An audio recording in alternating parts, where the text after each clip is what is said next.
Assalamu alaikum. Welcome to my class. Dear students, গত ক্লাসে আমরা ন্যারেশন নিয়ে কথা বলতেছিলাম এবং সেদিন অ্যাসার্টিভ সেন্টেন্স নিয়ে কথা বলছি। আজকে আমরা ইন্টারোগেটিভ নিয়ে কথা বলবো। তো প্রথমেই আমরা ইন্টারোগেটিভ ন্যারেশনের ইনডিরেক্ট করতে যে নিয়মগুলো আসে সেই নিয়মগুলো নিয়ে কথা বলতে যাচ্ছি। এখানে রিপোর্টিং ভার্বের পরিবর্তে ইন্টারোগেটিভ সেন্টেন্সে রিপোর্টিং ভার্বের পরিবর্তে আস্ক অথবা ইনকোয়ার অফ বসে। এটা যদি রিপোর্টিং ভার্ব পাস্ট টেন্স হয় তাহলে আস্কড এবং ইনকোয়ার্ড অফ বসাতে হবে এই ক্ষেত্রে। এবং কমার পরিবর্তে আমরা অ্যাসার্টিভ সেন্টেন্সে দ্যাট ইউজ করছি, কিন্তু এখানে কমার পরিবর্তে ইফ অবলিক ওয়েদার এবং ডব্লিউএইচ কোশ্চেন ওয়ার্ড বসাতে হবে। এখানে একটা জিনিস বুঝতে হবে যে স্পিচটি, যেমন একটা বাক্য লিখে আমি The teacher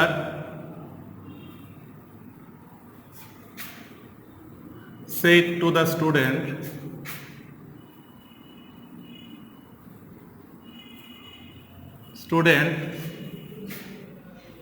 why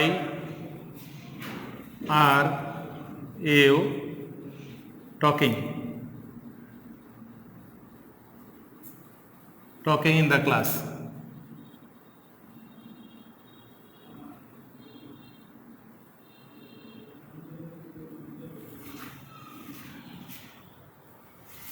এখানে রিপোর্টেড স্পিচ হোয়াই দিয়ে শুরু হয়েছে, এক নম্বর সেন্টেন্স। দুই নম্বর সেন্টেন্সের দিকে যদি আমরা লক্ষ্য করি, Roni said to Sabina, will you help me? Dear students, লক্ষ্য করো প্রথম সেন্টেন্সে why are you talking in the class, this is interrogative sentence, এবং দ্বিতীয় সেন্টেন্সও উইল ইউ হেল্প মি, এটাও ইন্টারোগেটিভ সেন্টেন্স। যেহেতু সেন্টেন্স দুটি অক্সিলারি ভার্ব এবং ডব্লিউএইচ ওয়ার্ড দ্বারা শুরু হয়েছে, তো এই ক্ষেত্রে আমি প্রথম যে নিয়মটা বলেছিলাম সেটা হলো রিপোর্টিং ভার্বের পরিবর্তে আস্কড অথবা ইনকোয়ার অফ বসাতে হবে। তাহলে দেখো প্রথম সেন্টেন্সটির দিকে লক্ষ্য করো, দি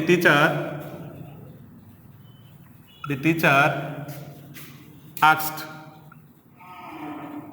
অথবা ইনকোয়ার্ড অফ, যে কোনো একটা ব্যবহার করা যাবে। দি টিচার আস্কড দ্য স্টুডেন্ট। এখন ইন্টারোগেটিভ সেন্টেন্সে কমার পরিবর্তে আমি পূর্বে বলেছি ইফ অথবা ওয়েদার অথবা ডব্লিউএইচ ওয়ার্ড বসে। তাহলে প্রথম সেন্টেন্সে রিপোর্টেড স্পিচ, এটা কিন্তু ডব্লিউএইচ ওয়ার্ড দ্বারা শুরু হয়েছে, ডব্লিউএইচ কোশ্চেন দ্বারা শুরু হয়েছে। সুতরাং এখানে কমার পরিবর্তে ইফ অথবা ওয়েদার বসানো যাবে না। প্রদত্ত সেন্টেন্সে যে ডব্লিউএইচ ওয়ার্ড থাকবে তাকেই বসাতে হবে। অর্থাৎ ইন্টারোগেটিভ প্রোনাউন অথবা ইন্টারোগেটিভ অ্যাডভার্ব অথবা অক্সিলারি দ্বারা সাধারণত ইন্টারোগেটিভ সেন্টেন্স শুরু হয়। তো এখানে আমরা কমার পরিবর্তে হোয়াই ইউজ করব, এটা প্রথম কমার পরিবর্তে আমরা ব্যবহার করলাম। এরপরে লক্ষ্য রাখতে হবে ন্যারেশনের নিয়ম অনুযায়ী সবসময় ন্যারেশন অ্যাসার্টিভ হয়ে যায় যদি এটা ইন্টারোগেটিভ সেন্টেন্স, কিন্তু এটা ইনডিরেক্ট করার সময় এটা অ্যাসার্টিভে পরিণত হয়ে যাবে। সুতরাং হোয়াইয়ের পরে আমাকে সাবজেক্ট ইউজ করতে হবে। তো এখন দেখো হোয়াই আর ইউ, এখানে সাবজেক্ট হলো ইউ। আমি গত ক্লাসে তোমাদেরকে বলেছিলাম যে সাবজেক্ট যদি সেকেন্ড পারসন হয় তাহলে রিপোর্টিং ভার্বের অবজেক্টকে অনুসরণ করতে হয়। এখন দেখো ইউ সেকেন্ড পারসন, সুতরাং আমাকে এখানে স্টুডেন্টের কাছে যেতে হবে। তাহলে দি teacher asked the student why হি, এই হি কিন্তু দি টিচার নয়, অবজেক্টের হি। ইচ্ছাগুলো আমরা এখানে এজ ব্যবহার করতে পারি স্টুডেন্টকে আইডেন্টিফাই করার জন্য। তাহলে দেখো, the teacher asked the student why why, হি।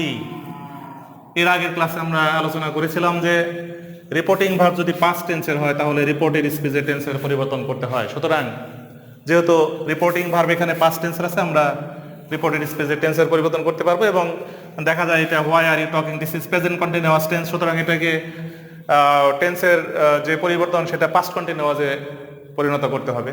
তাহলে এখানে আমি যার ওয়াজ আর হয়ে যাবে according to subject, he was talking in the class, full stop.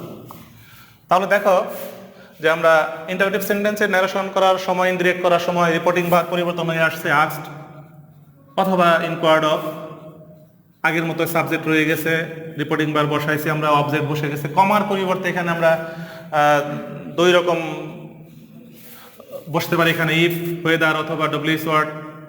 তাহলে হোয়াই, হি কিভাবে আসলো এটা তোমরা বুঝতে পেরেছ। তারপরে টেন্সের পরিবর্তন সাবজেক্ট দেওয়ার পরে এটা প্রদত্ত বাক্য প্রেজেন্ট কন্টিনিউয়াস ছিল এবং আমরা এটাকে পাস্ট কন্টিনিউয়াস করার কারণে he was talking in the class, বাক্যটা ইনডিরেক্ট হয়ে গেল। এবার লক্ষ্য করো দ্বিতীয় সেন্টেন্সের দিকে, রনি সেড টু সাবিনা। এটাকে যদি আমরা ইনডিরেক্ট করি তাহলে রনি আস্কড সাবিনা। এখন রিপোর্টেড স্পিচের ভিতরে লক্ষ্য করো যে উইল অক্সিলারি, সুতরাং এই ক্ষেত্রে কমার পরিবর্তে অবশ্যই আমাকে ইফ অথবা ওয়েদার ইউজ করতে হবে।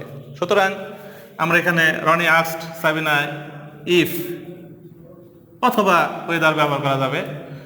রনি আস্কড সাবিনা ইফ, পূর্বের মতো লক্ষ্য করো ইউ, রিপোর্টেড স্পিচের সাবজেক্ট এখানে ইউ, সেকেন্ড পারসন, আমরা অবজেক্টের কাছে চলে যাব, অবজেক্ট সাবিনা, সাবিনার থেকে শি চলে আসবে, প্রোনাউন চলে আসবে। সুতরাং Roni asked Sabina if she.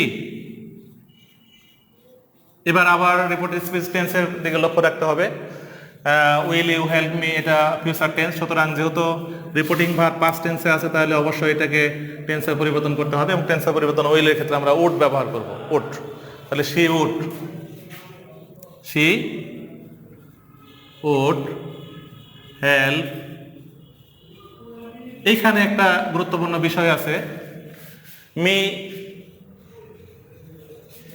First person হিসাবে এখানে আমরা সাবজেক্টের কাছে চলে যাব, কিন্তু মি কিন্তু অবজেক্টিভ রূপে এখানে আছে।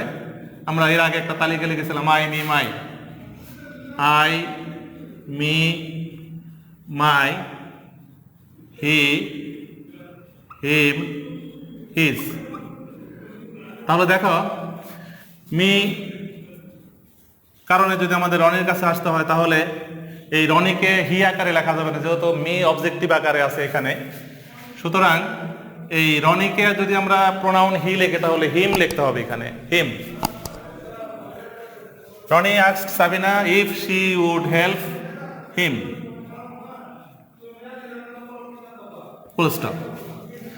তাহলে দেখো যে আমরা বোর্ডে দুইটি সেন্টেন্স লিখেছি। প্রথম sentence, the teacher said to the Sabina, the teacher said to the student why are you talking in the class, এটা ইনডিরেক্ট হয়ে গেছে। The teacher asked the student why he was talking in the class.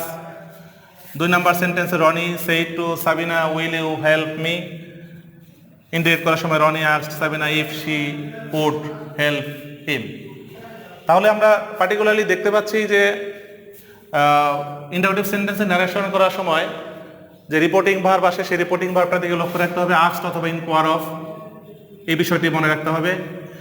এবং বিশেষ করে কমার পরিবর্তে W S word অথবা if, weather, এই কথাগুলো মনে রাখতে হবে। আমি আবার বলছি তোমাদের সুবিধার জন্য যে রিপোর্টেড স্পিচ যদি অক্সিলারি ভার্ব দিয়ে শুরু না হয় তাহলে প্রদত্ত বাক্যে যে ডব্লিউএস ওয়ার্ডটি থাকবে তাকেই কমার পরিবর্তে বসাতে হবে।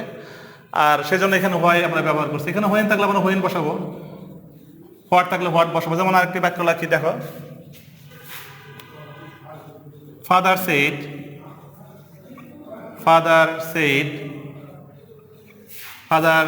Shed to me where are you going, where are you going.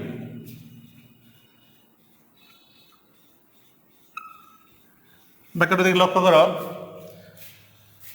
তাহলে ফাদার সেড টু মি, এখানে আমরা অবশ্যই ফাদার আস্কড মি, কমার পরিবর্তে কি আসবে তোমরা অবশ্যই বুঝতে পেরেছ।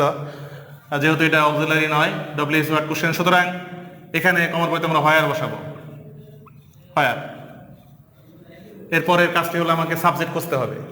সাবজেক্ট দেখো, ইউ সেকেন্ড পারসন, আগের নিয়ম অনুযায়ী আমাদেরকে অবজেক্টের কাছে চলে যেতে হবে, মানে অবজেক্টের কাছে মি, যেহেতু এখানে সাবজেক্ট হিসাবে বসবে সুতরাং মি বসানো যাবে না, আয় বসাতে হবে।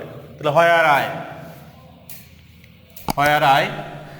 এখন রিপোর্টেড স্পিচের টেন্সের পরিবর্তন যদি করতে হয়, দেখো যেহেতু রিপোর্টিং ভার্ব পাস্ট টেন্সে আছে, সুতরাং রিপোর্টেড স্পিচের টেন্সের পরিবর্তন করতে হবে। এখানে হোয়ার আর ইউ গোয়িং, এটা প্রেজেন্ট কন্টিনিউয়াস টেন্সে আছে, আমাকে পাস্ট টেন্সে পরিণত করতে হবে। সুতরাং এটাকে যদি আমরা পাস্ট টেন্সে পরিণত করি তাহলে হোয়ার আই ওয়াজ গোয়িং এবং ফুল স্টপ হবে। তাহলে দেখো আমরা ইন্টারোগেটিভ সেন্টেন্স কিন্তু এই 2-3টি সেন্টেন্সের মাধ্যমে বুঝতে পারি যে কিভাবে ইন্টারোগেটিভ সেন্টেন্সের ডিরেক্ট থেকে ইনডিরেক্ট করতে হয়। তাহলে সবচেয়ে মূল বিষয়টা হলো যে প্রথমে ইন্টারোগেটিভ সেন্টেন্স চিনতে হবে। আমরা জানি যে সেন্টেন্সটা অক্সিলারি ভার্ব দিয়ে অথবা ডব্লিউএস ওয়ার্ড দিয়ে শুরু হয় সেটা ইন্টারোগেটিভ সেন্টেন্স, সেটা গুরুত্বপূর্ণ বিষয়। তারপরে গুরুত্বপূর্ণ সেটা হলো রিপোর্টিং ভার্বের পরিবর্তে কি বসে, সেটাও আমরা শিখতে পারলাম, আস্কড অথবা ইনকোয়ার অফ। দ্বিতীয় কথা হলো যে কমার পরিবর্তে ইন্টারোগেটিভ সেন্টেন্সে কমার পরিবর্তে কি বসে, সেটাও আমরা বুঝতে পারছি যে সেন্টেন্সটি অক্সিলারি দ্বারা শুরু হয় সেই সেন্টেন্সের কমার পরিবর্তে ইফ অথবা হোয়েদার বসে, এবং যে সেন্টেন্সটি অক্সিলারি দিয়ে শুরু না হয়ে ইন্টারোগেটিভ প্রোনাউন অথবা ইন্টারোগেটিভ অ্যাডভার্ব দিয়ে শুরু হয়, তাহলে ওই প্রদত্ত সেন্টেন্সের ইন্টারোগেটিভ প্রোনাউন অথবা ইন্টারোগেটিভ অ্যাডভার্বটি কমার পরিবর্তে বসাতে হবে।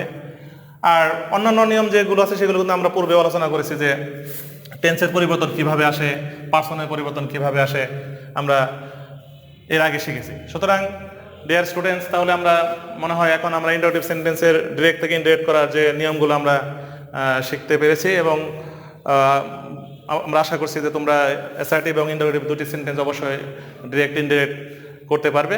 আমরা পরবর্তী ক্লাসে ন্যারেশনের বাকি অংশটুকু পড়ানোর চেষ্টা করবো। সে পর্যন্ত তোমরা সবাই ভালো থাকো। Thank you.